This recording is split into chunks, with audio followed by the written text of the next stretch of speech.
여러분 안녕하세요. 오늘 여러분과 이야기할 이야기는 바로 이 부동산학의 중요한 뭐가 되느냐 그러면 수요와 공급에 대한 이야기가 되겠습니다. 여러분하고 이제 수요와 공급에 대한 이야기로 넘어가서 여러분이 잘 아는 수요는 누구냐, 그런데 이건 바로 디맨드라고 우리가 얘기를 할 수 있죠. 요구한다 하는 D로 보통 표시를 하며 수요라는 얘기를 갖다 씁니다. 이 수요는 어디까지나 바이어 입장이다 이렇게 우리가 되죠. 사는 사람의 입장에서 우리는 수요라는 말을 갖다 쓸 수 있다 이렇게 우리가 얘기하죠. 반면에 공급은 여러분 잘 알지만 스플라이라는 말을 갖다 우리가 보통 많이 경제학으로 이야기를 하고 이제 S로 보통 표시하고 여기는 물건을 만들어 파는 사람의 입장이다 하는 이야기가 되겠죠. 그래서 바이어와 그리고 셀러 입장에서 가장 중요한 이야기는 뭐가 되느냐, 역시 가격 아니냐. 그래서 우리는 일반적으로 봤을 때 가격 프라이스에 대하여 뭐가 되느냐, 예민하다 하는 말을 우리가 쓸 수 있고, 특히 이 수요의 경우는 가격이 올라가면 반드시 수요는 어떠냐 그러면 바로 떨어지게 됩니다. 사는 사람 입장은 물건값이 올라가면 아무래도 작게 사게 되겠죠.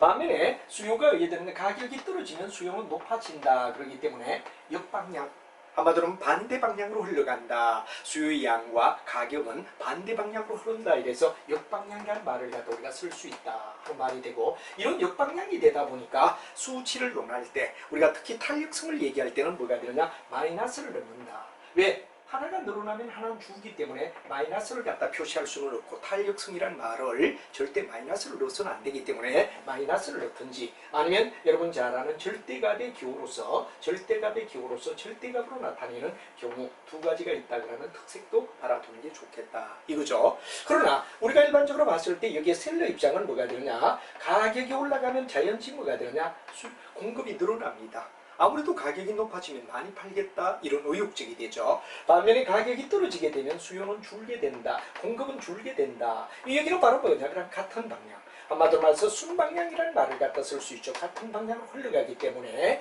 공급에 대한 탄력성을 얘기할 때는 절대 마이너스를 넣지 않아도 된다. 왜? 순방향이기 때문에. 그래서 여기서는 그대로 우리가 플러스이기 때문에 플러스란 말 쓸 필요도 없고, 절대값을 쓰지 않아도 그 값 자체가 뭐가 되느냐, 순방향을 나타내는 하나의 내용이다 하는 예비 지식을 가지고 여러분하고 우리가 시작하자 그러는 얘기가 되고, 이건 전부 다 수요에 대한 가격 탄력성, 공급에 대한 가격 탄력성의 이야기를 갖다 먼저 우리가 해봤는데, 그러면 도대체 수요는 어떤 영향, 공급에는 어떤 함수의 영향을 주느냐를 갖다 우리가 한번 생각해보자 하는 이야기가 중요한 이야기가 되겠습니다.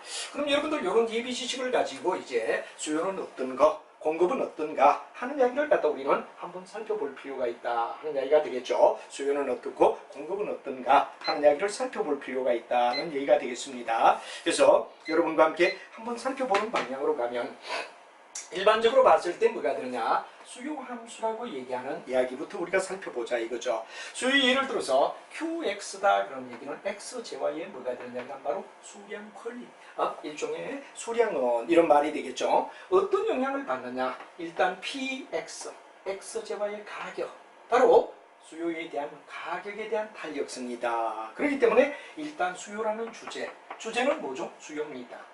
XJY의 수요는 이 말이 되죠. 바로 여기는 가격을 얘기하죠.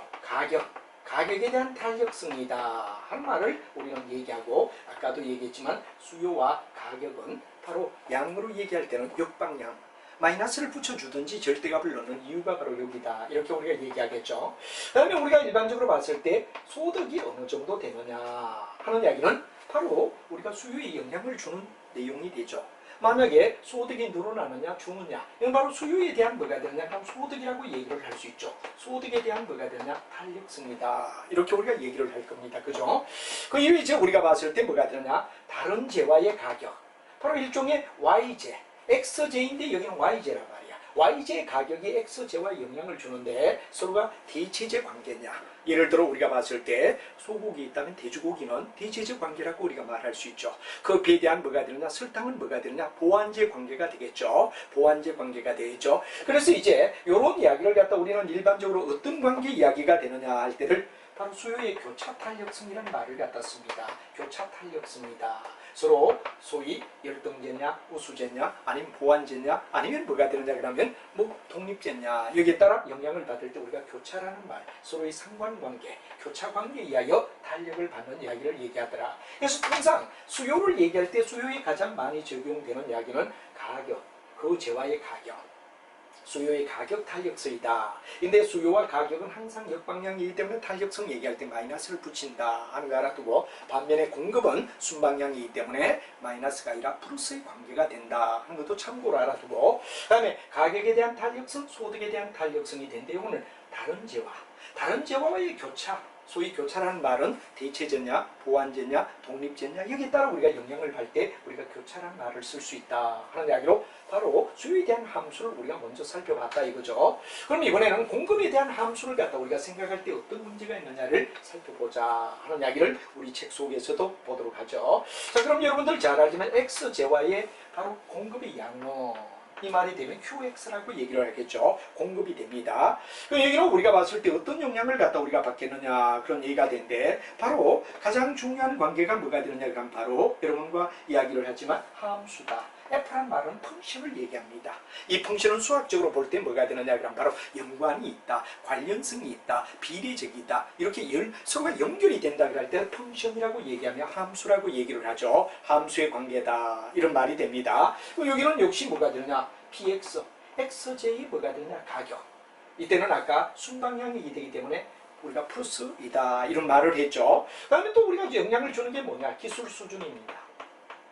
이 기술 수준도 역시 해야 되느냐, 그럼 우리가 봤을 때 공급에 영향을 갖다 주는 아주 중요한 이야기가 되죠. 이노베이션, 혁신이라는 말을 써서 새로운 기술이 되면 아무래도 공급량을 넓혀주는 이야기가 되겠죠. 그 다음에 또 여러분 잘 알지만 요소 가격, 이 요소 가격은 바로 여러분들 관련되는 생산에 관련된 여러 가지 팩토와 요소, 예를 들어 원자리라든가 재료라든가 뭐 이런 등등의 가격이 어떤 영향을 주느냐 하는 이야기를 우리는 공급 쪽에서 따져볼 때 공급의 함수라고 말할 수 있다 하는 이야기로 설명할 수가 있지 않느냐 하는 이야기가 중요한 이슈가 될 것 같습니다. 그죠? 자, 이렇게 해서 바로 여기는 공급에 대한 이야기, 이때 F는 바로 펑션을 얘기하며, 아까 뭐 수요할 때도 F가 있었죠. F는 바로 펑션이라는 말이 되며 서로 연관관계를 갖다 관련을 지어주는 걸 갖다가 함수라고 말하며 우리 수학에서 F를 보통 쓴다 하는 이야기가 되죠. 자, 이렇게 우리가 바로 수요와 공급에 대한 탄력성에 대한 이야기를 갖다가 얼마 영향을 주지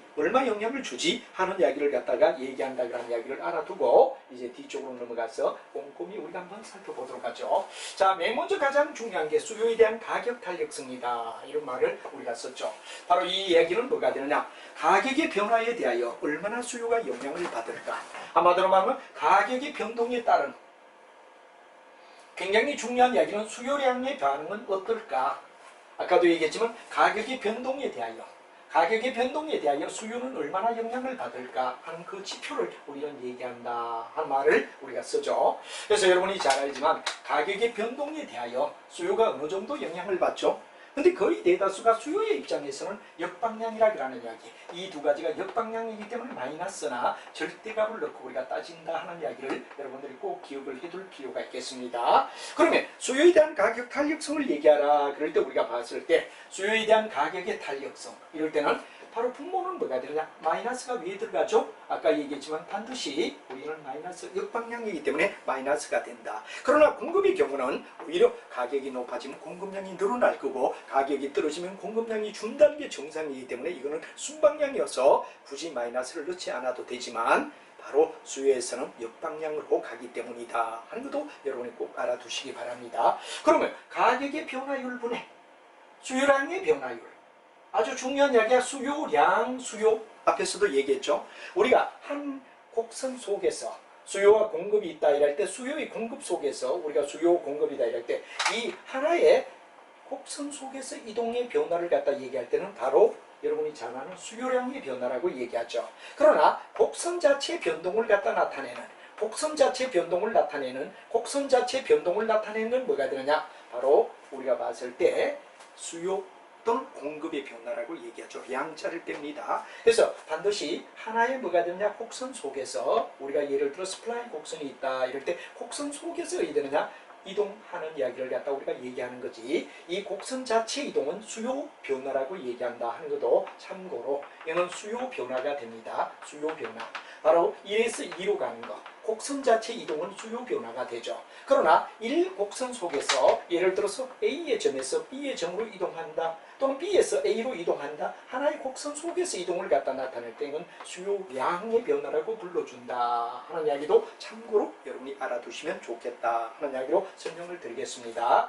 자, 이렇게 해서 우리는 일반적으로 가격의 변화율, 원래 P의 가격에서 가격이 얼마 올랐니 하는 이야기가 가격의 변화율입니다. 원래 100원에서 20원, 120원 올랐다 그러면 100원 분에 20원 올랐다는 얘기가 되겠죠. 반면에 수요량의 변화도 원래 예를 들어 200개에서 240개 같으면 40개만큼 오른 부위를 델타라고 얘기하죠. 이 델타는 바로 쉽게 얘기하면 정분이란 말을 갖다 나타내는 것. 더 늘어난 부위를 갖다 우리가 일반적으로 말할 때 델타란 말을 갖다 쓴다 하는 것도 여러분이 이해를 하시면 되겠죠. 자, 이런 강의를 할 때마다 느끼는 이야기는 정말 공부를 많이 해서 최종적으로 공부하시는 분에게는 상당히 뭐 저렇게 자세히 얘기하느냐, 너무나 기초적이야. 그렇지만 첫 수업을 듣는 분도 여기는 있습니다. 그래서 특히 우리가 재능기업으로 강의를 하기 때문에 수요가 다양합니다. 올해 시험 볼 분도 있고 내년 시험 볼 분도 있고 한 3, 4년 후에 보실 분도 있고 이러기 때문에 우리는 전체적으로 왜 되느냐 따라올 수 있게끔 만들어주는 것이 선생님들의 보편적 강의가 되다 보니까 가끔씩 그런 질문이나 항의가 들어올 때도 있습니다만 그러신 분은 준비된 가운데서 내가 모르는 부위, 예를 들어 10개를 하는 가운데 7, 8개는 다 알아야 됩니다. 지금 시험 볼 분들은. 그러나 한두 개 모르는 부위를 갖다가 더 정확하게 해준다면 그것도 공부입니다. 그럴 때 우리는 합격에 의해되느냐 더 가까이 성큼까지 그런 걸 비난하고 강의 자체를 갖다 가지고 자꾸 이런 얘기를 갖다 하면 여러분들이 어떠냐 그러면 그만큼 거리가 멀어진다 그러는 겸손함이 필요하다 그러는 것도 수험생 여러분들에게 오랫동안 강의하면서 수없는 세월 동안의 강의만 해온 사람이기 때문에 항상 학생들에게 겸손하고, 만약에 첫 학제 할 때는 10개 가운데 한 5, 6개밖에 모르고 5, 6개 새로 해야 되겠죠. 절반 정도는. 그러나 예를 들어 잘하는 분은 거의 태반이 7, 8개는 다 알고 있습니다. 그러나 한두 개 정도 더 체크되는 거, 더 자기가 몰랐던 부위를 갖다 더 점검한다 이러면 거기에 만족할 줄 알고 순수함을 가져달라는 얘기를 드리고, 반복하시는 분들의 경우는 그렇게 공부하셔야 꼭 합격하신다 그런 겸손함을 꼭 좀 가져주시고, 강의하는 저는 1대1의 관계가 아니고 1대 다의 관계이기 때문에 그런 부위가 있을 수 있다 하는 이야기를 충분히 이해를 해 주십사 하는 이야기를 드리고 싶습니다. 자, 이렇게 해서 중요한 이야기는 수요량과 수요의 변화는 이 곡선 자체 변동이냐 아니면 곡선이 의해되느냐 곡선 자체 속이냐 아니면 곡선이 다 바뀌느냐, 여기에 따라 수요 변화와 수요량의 변화라는 말을 알아둬라.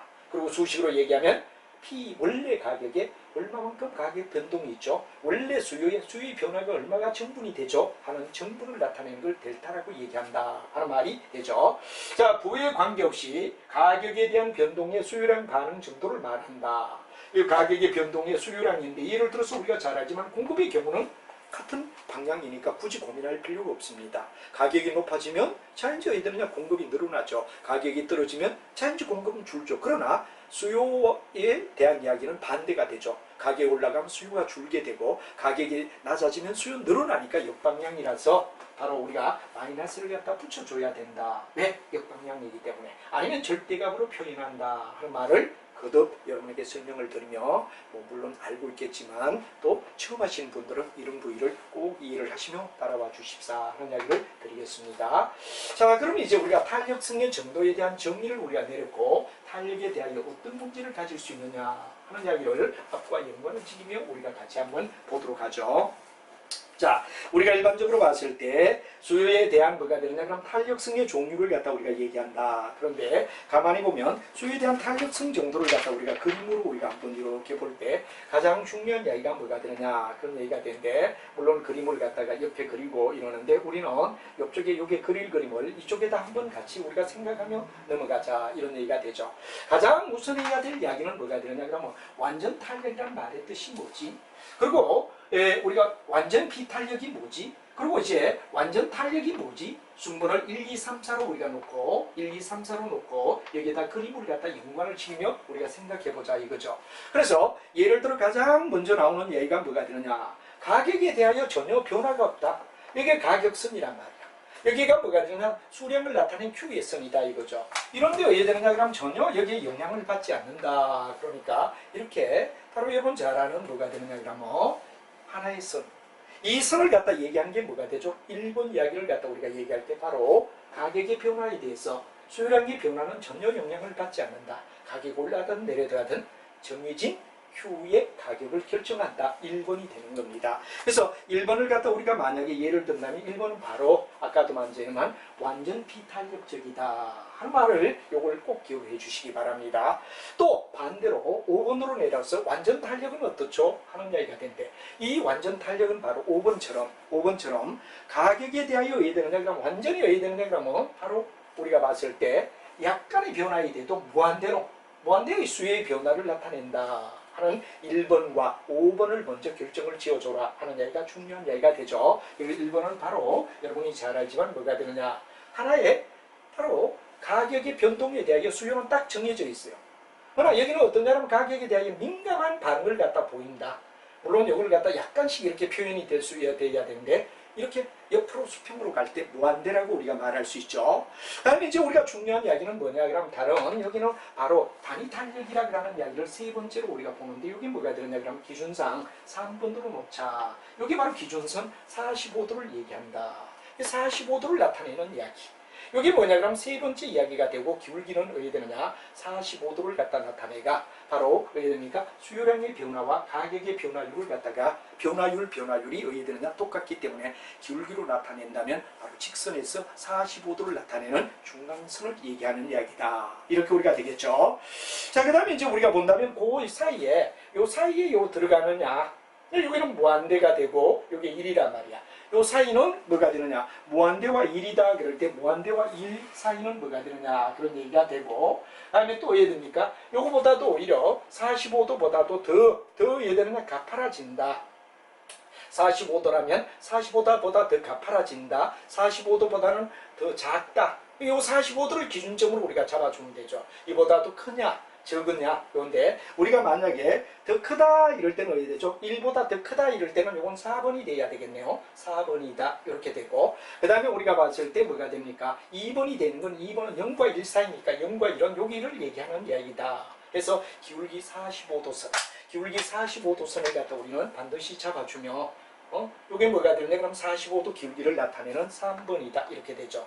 3번과 5번 사이면 뭐가 되느냐 바로 우리가 봤을 때 3번과 5번 사이면 뭐가 되느냐 그럼 바로 4번이 우리가 3번과 5번의 사이이다 이럴 때 3번과 5번 사이는 뭐가 됩니까? 바로 우리가 봤을 때 4번을 얘기하고 그 다음에 또 왜 됩니까? 우리가 봤을 때 1보다 큰 건 얘기할 때는 뭐가 되느냐? 탄력적이다 그럴 때는 바로 4번을 얘기한다. 이건 바로 요 사이. 요거는 왜 되느냐 그러면 바로 1과 무한대. 이게 1이란 말이야. 이게 뭐가 되느냐? 무한대란 말이야. 그죠? 이게 0이단 말이야. 그럼 이 사이를 갖다 우리가 정리를 해준다면 충분히 가격에 대한 탄력성 그림을 갖다가 여러분이 이해를 했다라고 말할 수 있다 하는 이야기가 되겠습니다. 그래서 이 그림을 갖다 연관시키면서 반드시 알아둘 거 다시 한번 우리가 가볍게 본다 그러면 뭐가 되죠? 이렇게 나가는 거. 이렇게 나가는 게 뭐가 되죠? 하는데 이게 바로 완전 탄력을 나타내는 거다. 그럼 이거는 뭐가 되느냐? 바로 직선이 될 때는 우리가 봤을 때 1번을 얘기한다. 여기 5번이고 여기 1번이다. 그리고 이제 45도를 나타내는 게 뭐가 되느냐? 3번이다. 이런 얘기가 되겠죠. 그 다음에 우리가 1 이상 뭐가 되느냐? 무한대. 1 이상 무한대는 어느 선을 갖다 얘기하느냐 하는 얘기가 되는데 여기 바로 1과 무한대 사이를 갖다 나타내기 때문에 1과 무한대를 나타낸다. 이렇게 되죠. 그래서 우리가 중요한 이야기는 1과 무한대는 요걸 얘기한다. 요 영역을 얘기한다. 이렇게 되겠죠. 요 영역을 얘기한다. 이런 얘기가 되고 그 다음에 뭐가 되느냐? 1과 여기 0 사이니까 요건 뭐가 되느냐? 요거는 우리가 봤을 때 요게 선을 끊는 건 바로 아까 얘기하던 뭐가 되느냐?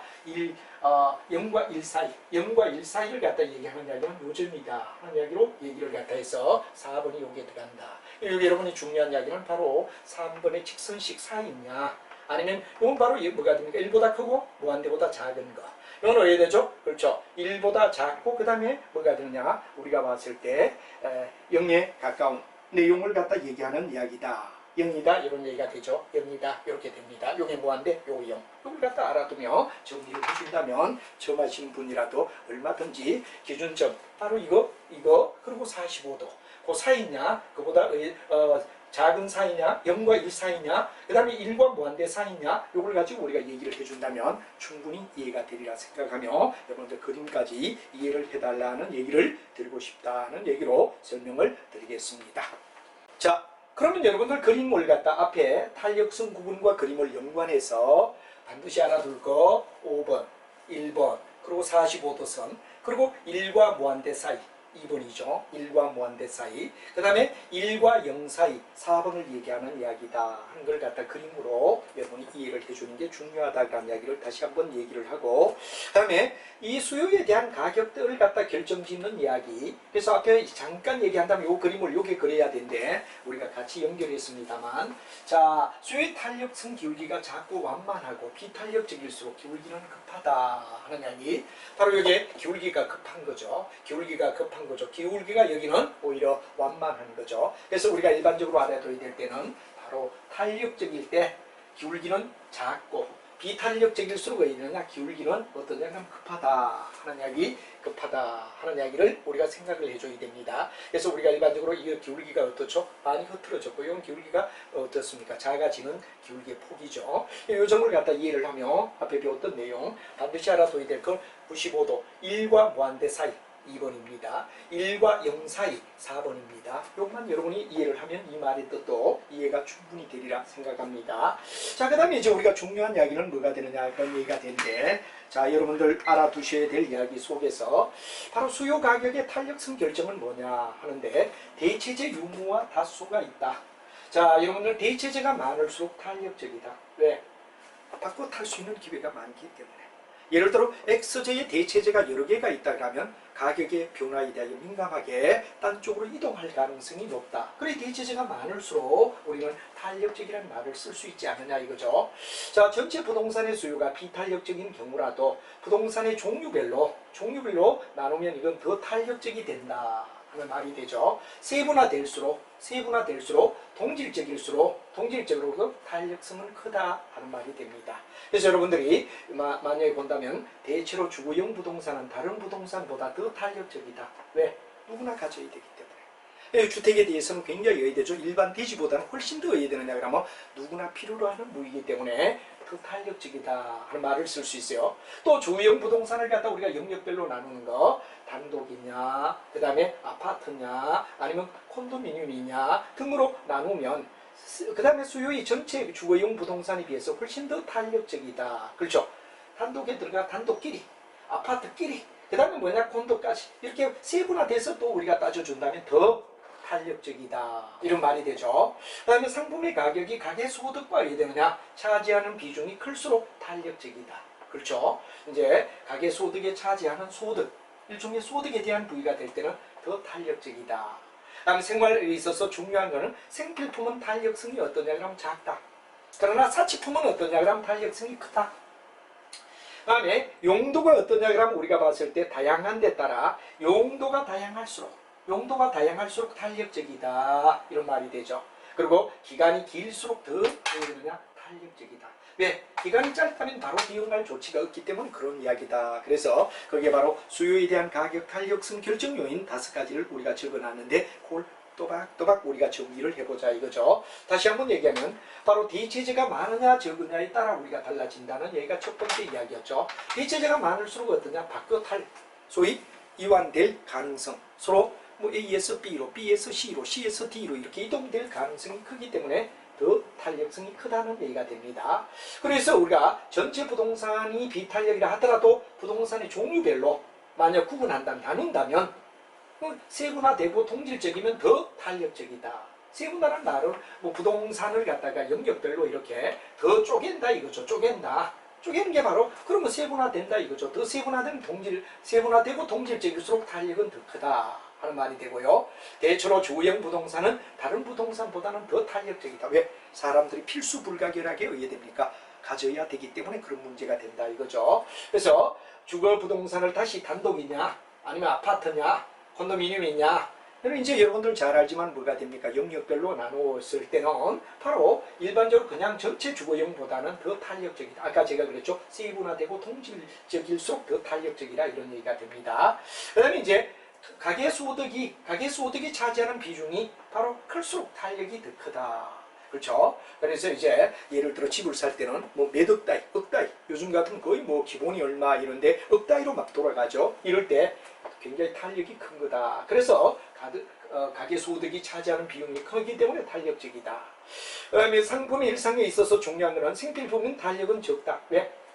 반드시 필요하니까. 치약칫솔 이런 거는 탄력적이지 않다 이거죠. 그러나 사치품은 어떠냐 그러면 돈이 없다면 굳이 살 필요가 없고 또 사지 않기 때문에 뭐가 되느냐? 탄력적이 될 수 있다. 이런 얘기가 되죠. 그 다음에 용도가 다양할수록 탄력이 크다.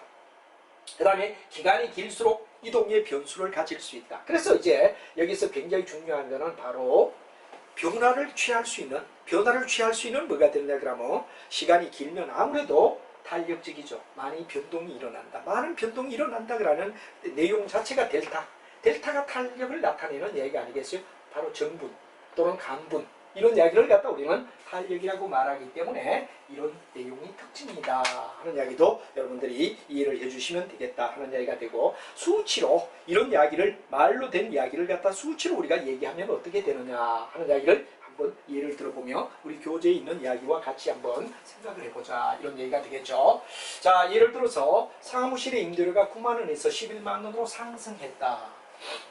그럼 우리는 일반적으로 상승폭이 얼마냐 이렇게 묻는다면 상승폭은 바로 여러분 잘 알지만 9만 원에서 11만 원으로 상승했다 이렇게 되죠. 그러면 이제 9만 원에서 2만 원 상승되었다는 거 2만 원만큼 차이가 났죠. 2만 원만큼 차이가 났는데 기준을 어디로 잡느냐.